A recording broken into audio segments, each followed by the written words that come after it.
하나님의 귀한 동역자라는 제목을 가지고 바울의 전도여행 10번째 말씀을 나누고자 합니다.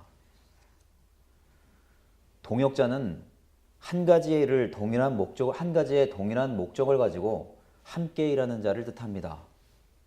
이러한 의미에 비추어 본다면 그리스도인들에게 있어서 동역자는 복음을 위해 함께 애쓰고 진리를 위해 함께 수고하며 하나님의 사명을 함께 감당하는 자입니다. 그렇기 때문에 하나님을 믿는 모든 자녀들은 예수 그리스도라는 동일한 목적 아래 있는 믿음의 동역자들인 것입니다. 바울은 자신의 서신서에서 동역자라는 표현을 자주 사용하는데 그만큼 그의 곁에는 그리스도의 복음을 위해 함께 수고한 자들이 많았다는 것을 의미합니다. 바울의 곁에는 세상적인 조건을 가지고 바울이 복음을 전파하는 데 도움을 준 사람들도 있었지만 꼭 모두가 세상적인 권세와 물질을 가지고 있었던 것은 아닙니다. 바울이 신실하고 사랑받는 형제라고 소개했던 오네시모는 노예의 신분이었음에도 불구하고 바울의 귀한 동역자 중 한 명이었기 때문입니다. 이처럼 바울은 그리스도를 사랑하며 그 이름을 전하기 위해 노력하는 모든 동역자들을 사랑했고 그들을 끝까지 아꼈습니다.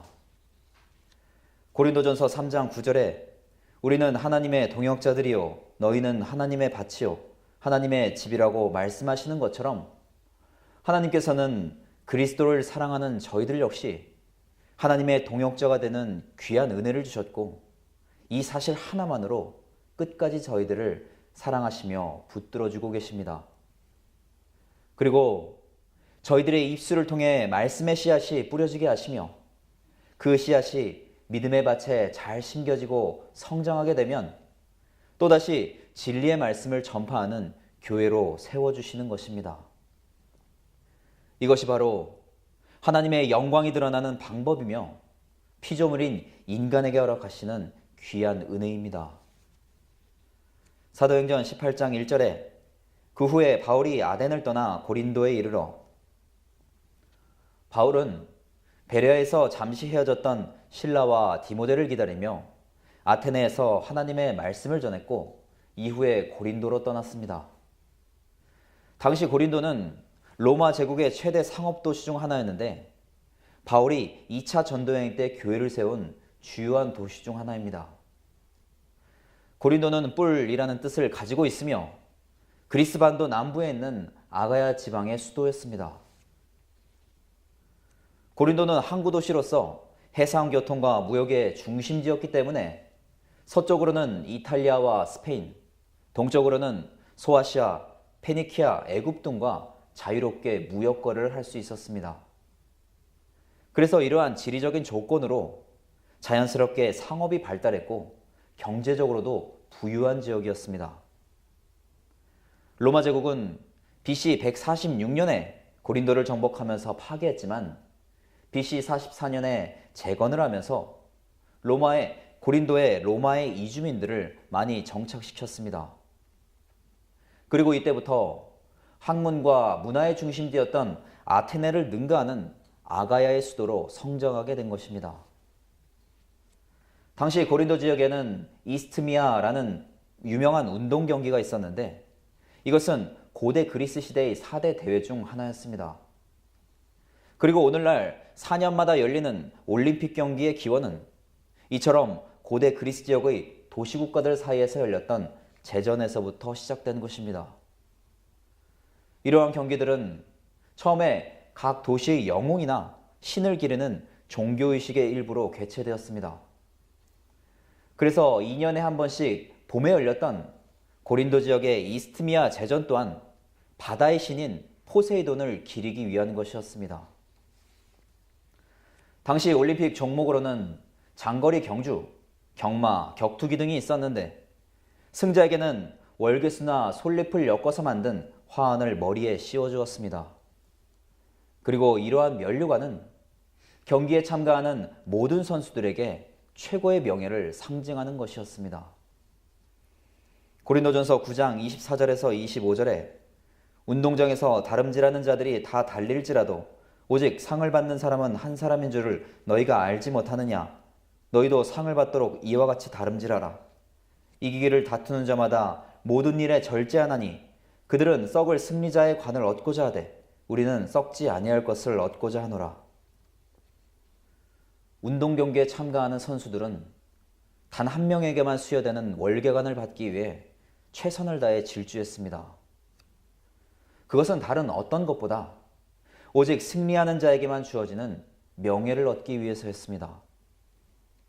또한 당시 운동선수들은 경기에 출전하기 위해 약 10개월간 음식이나 오락, 수면 시간들을 모두 조절하면서 고된 훈련을 받았습니다. 바울은 고린도 교회에 보내는 편지에서 고린도 시민들이라면 누구라도 알 수 있는 운동 경기의 모습을 비유로 들며 그들에게 믿음의 삶을 살아야 한다고 권면했습니다. 문학과 철학에 관심이 많았던 아테네 사람들에게 그들이 알고 있는 철학가들의 말을 인용해서 복음의 말씀을 전했던 것처럼 말입니다. 그리고 바울은 세상에서도 이러한 명예를 얻기 위해 최선을 다하고 자신을 절제하는 것처럼 그리스도인들도 영광의 면류관을 얻기 위해 노력해야 한다고 전했습니다. 이처럼 세상에서 얻는 면류관은 썩어서 없어지는 일시적인 것이지만 하늘에서 얻는 면류관은 썩지 않으며 영원토록 영광을 받는 것입니다.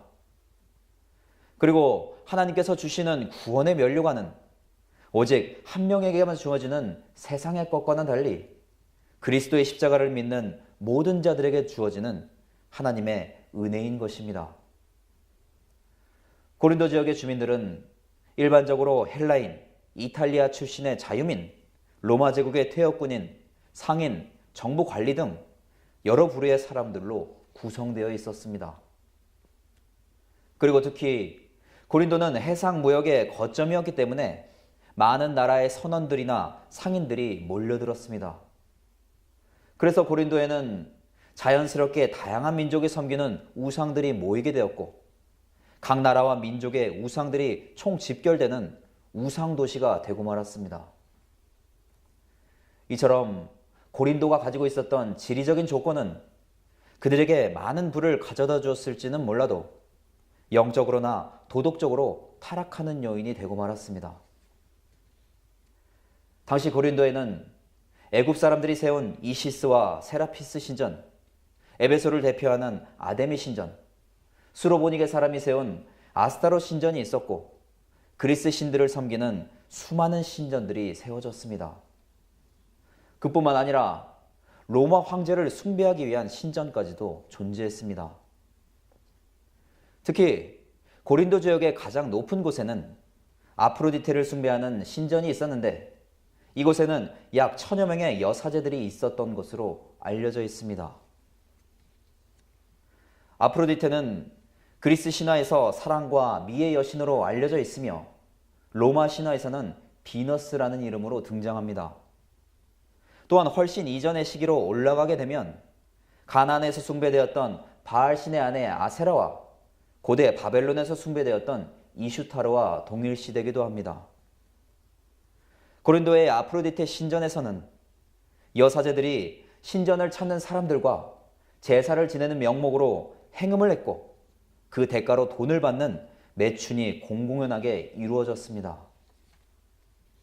그리고 이러한 모습들 때문에 BC 5세기경에는 고린도인처럼 되다, 고린도 방식으로 산다라는 표현이 생겨나기도 했는데 이는 방탕하고 부도덕한 행동을 뜻하는 말이었습니다. 이 또한 육적으로나 영적으로 부패했던 고린도의 모습을 단적으로 보여주는 것이었습니다. 고린도전서 10장 7절에서 10절에 그들 가운데 어떤 사람들과 같이 너희는 우상 숭배하는 자가 되지 말라. 기록된 바 백성이 앉아서 먹고 마시며 일어나서 뛰논다 함과 같으니라. 그들 중에 어떤 사람들이 음행하다가 하루에 23,000명이 죽었나니 우리는 그들과 같이 음행하지 말자. 그들 가운데 어떤 사람들이 주를 시험하다가 뱀에게 멸망하였나니 우리는 그들과 같이 시험하지 말자. 그들 가운데 어떤 사람들이 원망하다가 멸망시키는 자에게 멸망하였나니 너희는 그들과 같이 원망하지 말라. 고린도 지역에서는 이처럼 우상 숭배가 난무했기 때문에 바울은 고린도 교회 성도들에게 우상 숭배에 빠지지 말 것을 강하게 권면했습니다. 더군다나 당시 고린도 교회에서는 우상에게 제사를 지내며 나오는 음식을 먹는 문제도 논쟁의 대상이었기 때문에 바울은 다른 영혼들을 실족시키지 말고 믿음으로 행해야 할 것을 강조하기도 했습니다. 이처럼 이스라엘은 하나님의 백성으로 택함받았음에도 불구하고 끊임없이 우상 숭배의 죄에서 벗어나지 못했습니다. 출애굽 당시에도 금송아지를 만드는 악행을 벌였고 광야 생활 당시에도 모압 여인들과의 음행으로 인해 하루에 2만 3천 명이 죽게 되는 안타까운 사건을 맞이하기도 했습니다. 그럼에도 불구하고 이스라엘 백성들은 지도자인 모세뿐만 아니라 그들의 주인 되시는 하나님께도 끊임없이 원망의 목소리를 높였습니다. 하나님께서는 죽을 수밖에 없는 영혼들을 살리시기 위해 은혜를 허락하셨지만 이스라엘 백성들은 받은 모든 은혜를 쏟아버리고 만 것입니다. 우상 숭배에 참여하는 그리스도인들 중에는 권면하는 바울을 향해 원망과 불평의 목소리를 내는 자들도 있었을 것입니다. 그들은 아마도 옛사람의 모습을 버리지 못하고 그저 인간적인 자존심을 세우며 강팍한 마음을 드러냈을 것입니다. 하지만 바울은 이러한 그리스도인들에게 하나님을 시험하지도 말고 원망하지도 말라고 간절히 전했습니다. 왜냐하면 그것이 죄의 길로 빠지지 않기를 바라시는 하나님의 사랑이며 마음이기 때문입니다. 사도행전 18장 2절에서 4절에 아굴라라 하는 본도에서 난 유대인 한 사람을 만나니 글라우디오가 모든 유대인을 명하여 로마에서 떠나라 한 고로 그가 그 안에 브리스길라와 함께 이달리아로부터 새로 온지라 바울이 그들에게 가매 생업이 같으므로 함께 살며 일을 하니 그 생업은 천막을 만드는 것이더라. 안식일마다 바울이 회당에서 강론하고 유대인과 헬라인을 권면하니라. 바울은 고린도에서 그의 복음사역에 큰 힘을 주었던 브리스길라와 아굴라 부부를 처음 만나게 되었습니다. 아굴라는 그 이름에서 독수리라는 뜻을 가지고 있으며 그의 고향인 본도는 흑해 연안에 인접해 있기 때문에 바다라는 뜻을 가지고 있습니다. 본도는 일찍부터 소아시아의 동서를 잇는 교통에 발달했으며 로마의 식민지가 된 이후에는 갈라디아주와 통합이 되었습니다. 아굴라에 아녔던 브리스길라의 이름은 본래 정식 이름인 브리스가의 애칭이며 작은 노부인이라는 뜻을 가지고 있습니다. 브리스길라와 아굴라 부부는 로마 제국의 중심부였던 이달리아, 즉 현재 이탈리아 지방에 살고 있었기 때문에 브리스길라는 로마의 귀족 출신으로 추정하고 있습니다. 사도행전과 바울의 서신서에는 일반적으로 남편인 아굴라보다 아내인 브리스길라의 이름이 먼저 언급되는 것을 볼 수 있습니다. 전승에 의하면 그 이유가 브리스길라가 아굴라보다 신앙심과 열정이 뛰어났고 믿음의 도리를 가르치는 데 있어서 남편보다 더 성숙했기 때문이라고 전하고 있습니다. 저희들이 지난 시간 살펴보았듯이 바울이 활동하던 시기에 로마에서는 유대교와 그리스도교 사이에 잦은 분쟁이 발생했습니다. 그래서 당시 로마 제국을 통치하던 클라우디오 황제는 이 분쟁을 없애기 위해 모든 유대인들을 로마에서 추방하라는 칙령을 내리게 되었습니다. 그로 인해 이미 그리스도를 믿고 있었던 이들 부부는 고린도 지역으로 오게 되었고 바울을 만나 그와 함께 복음 사역을 감당하게 된 것입니다. 바울은 이들과 함께 고린도에서 천막 만드는 일을 하며 생계를 이어갔습니다. 바울의 고향인 길리기아 다소는 직조업과 천막 제조업이 성행했던 곳이고 당시 유대인들은 자녀에게 한 가지 이상의 기술을 가르쳤기 때문에 바울도 천막 제조 일을 할 수 있었던 것입니다. 이렇게 바울은 생업을 이어가면서도 안식일마다 회당을 찾아다니며 유대인들과 이방인들에게 말씀을 가르쳤고 하나님의 말씀대로 살아야 할 것을 전했습니다. 브리스길라와 아굴라는 바울이 복음을 전하는 지역을 함께 따라다니며 그의 사역을 적극적으로 도와준 믿음의 동역자들입니다. 그리고 시간이 흘러 그들을 추방했던 로마 황제 클라우디오가 죽고 난 이후에는 로마로 돌아와 자신들의 집을 교회로 세우고 말씀을 가르치며 복음을 전했습니다. 로마서 16장 3절에서 4절에 너희는 그리스도 예수 안에서 나의 동역자들인 브리스가와 아굴라에게 문안하라. 그들은 내 목숨을 위하여 자기들의 목까지도 내놓았나니 나뿐 아니라 이방인의 모든 교회도 그들에게 감사하느니라. 바울은 로마 교인들에게 보내는 편지에서 가장 먼저 브리스길라와 아굴라 부부에게 안부를 전하고 있습니다. 이 모습을 통해 바울이 그들에게 얼마나 큰 감사를 느끼고 있는지 알 수 있습니다. 바울의 복음 사역을 돕기 위해 생사고락을 함께했던 그들은 바울을 위해 자신들의 목숨을 내어놓아야 하는 상황에서도 망설임이 없었습니다. 물론 이러한 그들의 헌신은 친구이자 동료이며 믿음의 형제인 바울을 위한 것이기도 합니다. 하지만 그것을 뛰어넘어 그리스도인으로서 귀한 말씀이 더 많은 이들에게 전해지기를 바라는 마음이었습니다. 하나님께서는 브리스길라와 아굴라 부부의 이러한 마음과 희생을 보시고 그들에게 더 충만한 믿음을 허락하셨을 것입니다. 사도행전 18장 5절에 실라와 디모데가 마게도냐로부터 내려오매 바울이 하나님의 말씀에 붙잡혀 유대인들에게 예수는 그리스도라 밝히 증언하니. 바울은 베레아에서 헤어졌던 실라와 디모데를 고린도에서 다시 만나게 되었습니다. 그동안 실라와 디모데는 마케도니아의 베레아에서 사역을 감당했고 특히 디모데는 바울의 요청으로 데살로니가 교회를 한 번 더 방문하기도 했습니다.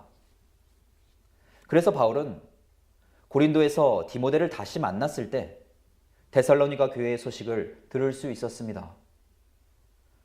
바울이 작성한 최초의 서신서로 알려진 데살로니가 전서는 그가 디모데로부터 교회의 소식을 들은 후에 고린도에서 작성한 편지입니다. 그리고 데살로니가 후서 역시 바울이 고린도에서 사역을 감당할 당시 작성된 것으로 알려져 있습니다. 이처럼 바울은 늘 자신이 복음을 전했던 교회들을 아끼고 살폈는데 이러한 마음은 그가 각 교회에 보낸 편지들을 통해 알 수 있습니다. 비록 자신이 직접 방문하지는 못하더라도 끊임없이 교회의 상황과 형편을 살피고 그들의 믿음이 연약해지지 않도록 권면하는 내용들이 담겨있기 때문입니다. 이토록 성도들의 믿음을 살피고 권면하는 바울의 마음은 결코 그들을 책망하기 위한 것이 아니었습니다.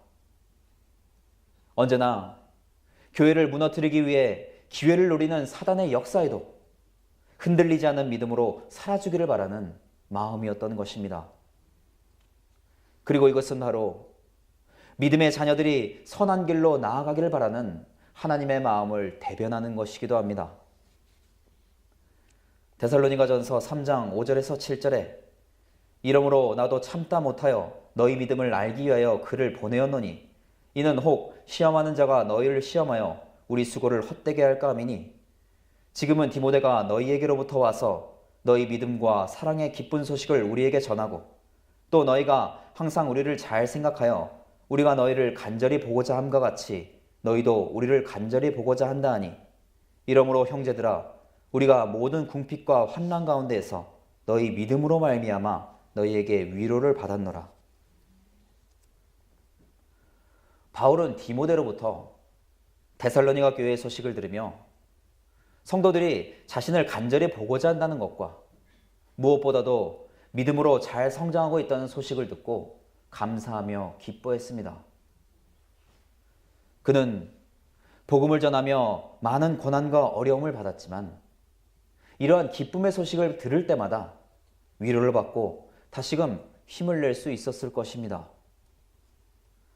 바울은 자신이 세운 교회들이 성장해서 자신에게 조금이라도 이득이 되기를 원하는 것이 아닙니다.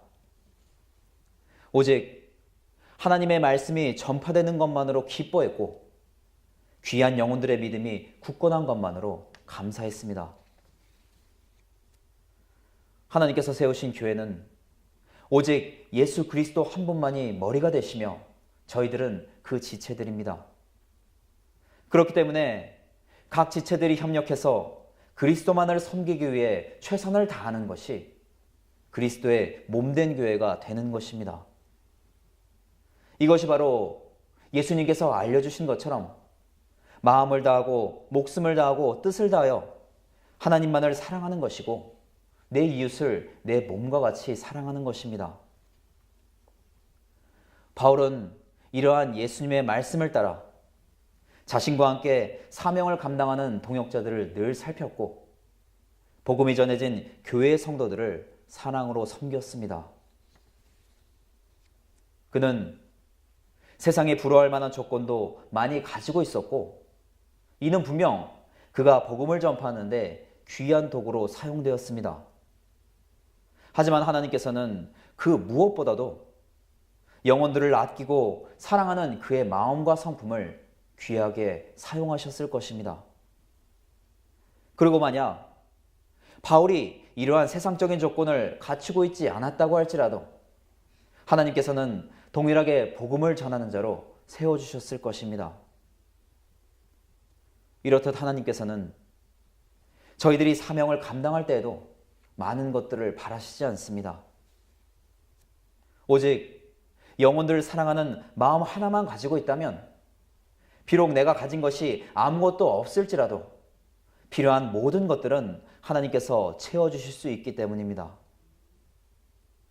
이처럼 영혼을 사랑하는 마음은 하나님의 형상을 따라 창조된 인간에게 허락하신 귀한 은혜입니다.